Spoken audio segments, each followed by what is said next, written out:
Entrance exam चाहे DElEd के लिए हो, चाहे इंट्रांस एग्ज़ाम बीएड के लिए हो, इंट्रांस एग्ज़ाम एक चैलेंजिंग की तरह काम करता है। यानी अगर आपको डीएलएड में एडमिशन करना है या फिर बीएड में एडमिशन करना है तो आपको इंट्रांस एग्ज़ाम से गुजरना पड़ेगा, इंट्रांस एग्ज़ाम देना पड़ेगा। लेकिन जो भी बच्चे डीएलएड में या फिर बीएड में एडमिशन करना चाहते हैं उनके सामने में 4-5 क्वेश्चन आते हैं। जैसे कि उनके मन में सवाल उठता है कि कोई भी बोर्ड हो, चाहे वो यूपी बोर्ड हो, चाहे वो बिहार बोर्ड हो या अन्य दूसरे बोर्ड हो, इंट्रांस एग्ज़ाम क्यों करवाती है, इंट्रांस एग्ज़ाम करने की वजह क्या है, ये उसके माइंड में सवाल उठता है। और दूसरा सवाल ये उठता है कि क्या बिना इंट्रांस एग्ज़ाम के डायरेक्ट कॉलेज में एडमिशन नहीं होगा, ये भी उनके मन में जो है सवाल उठता है। तीसरा सवाल यह है कि इंट्रांस एग्ज़ाम क्या होता है, उन्हें इंट्रांस एग्ज़ाम के बारे में भी अच्छी तरीके से जानकारी नहीं होती है कि इंट्रांस एग्ज़ाम आखिर होता क्या है।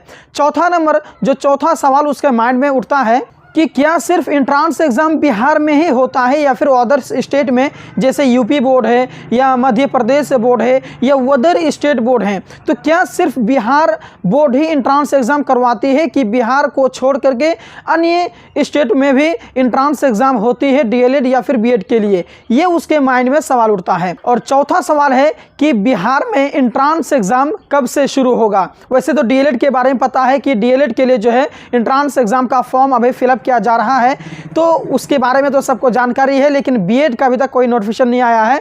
तो मैं आपको जो भी मैं क्वेश्चन बताया, जो सवाल बताया, आज मैं इन सवालों के ऊपर में चर्चा करेंगे और आपसे जो है कि आपके माइंड में जो ये सभी सवाल चल रहे हैं तो उसका हल जो है कि आपको बताएंगे। तो हेलो दोस्तों, मेरा नाम है मोहम्मद जमील सर और आप देख रहे हैं इंडियन इंग्लिश स्कूल फरकिया। आइए वीडियो को स्टार्ट करते हैं। जो सवाल है आपके माइंड में, उस सवाल का जवाब दे दूं कि कोई भी बोर्ड जो इंट्रांस एग्ज़ाम करवाती है तो क्यों करवाती है। जैसे आप मानिए किसी भी स्टेट में जो है डीएलएड के लिए 40,000 सीट खाली हैं और ऑनलाइन करने वाले, अप्लाई करने वाले बच्चे कितने हैं, लाखों की संख्या में होते हैं। तो ऐसे में जो है कि सीट जो है कि उन्हें मिल नहीं पाती है, तो इसीलिए इंट्रांस एग्ज़ाम जो है कि करवाते हैं। पहले इंट्रांस एग्ज़ाम नहीं था, पहले जो है कि नंबर के हिसाब से जो है कि चयन होता था कि मैट्रिक में या फिर इंटर में जिन बच्चों का सबसे ज़्यादा अंक आया है उनको प्रतिशत में जो है कि चेंज करके जो है कि जिनका सबसे ज़्यादा नंबर आता था उन्हीं का सिलेक्शन होता था।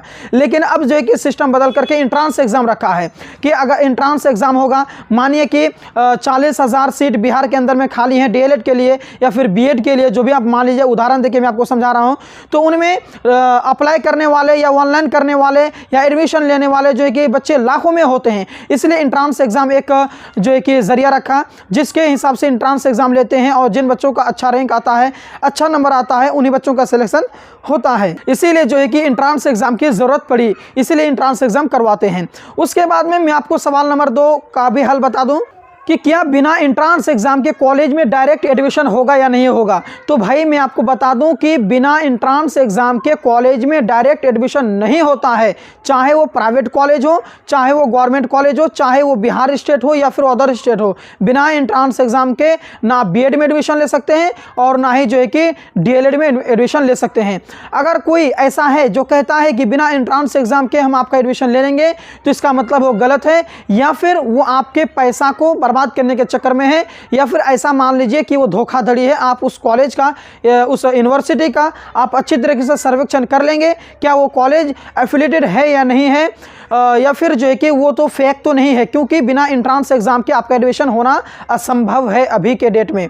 ठीक है। उसके बाद में तीसरा जो सवाल है आपके माइंड में, और तीसरा सवाल है कि इंट्रांस एग्ज़ाम क्या है। तो आपको तो मेरे ख्याल से इसका जवाब तो मिल ही गया होगा। इंट्रांस एग्ज़ाम एक कंपटीशन है जिसके द्वारा जो है कि सिलेक्शन होना तय पाता है। मानिए कि बीएड में या फिर डीएलएड में आपको जो एडमिशन करना है, तो उसके हिसाब से जो है कि आपका जो है कि सिलेक्शन होगा या नहीं होगा, उसके लिए कंपटीशन के तौर पर एक एग्ज़ाम लिया जाता है और उसी को हम लोग कहते हैं इंट्रांस एग्ज़ाम। अगर उसमें आप अच्छा रैंक लेके आते हैं, अच्छा नंबर लेके आते हैं, तो आपका उस हिसाब से एडमिशन होता है, अच्छा कॉलेज मिलता है, अन्यथा आपका सिलेक्शन नहीं हो पाता है।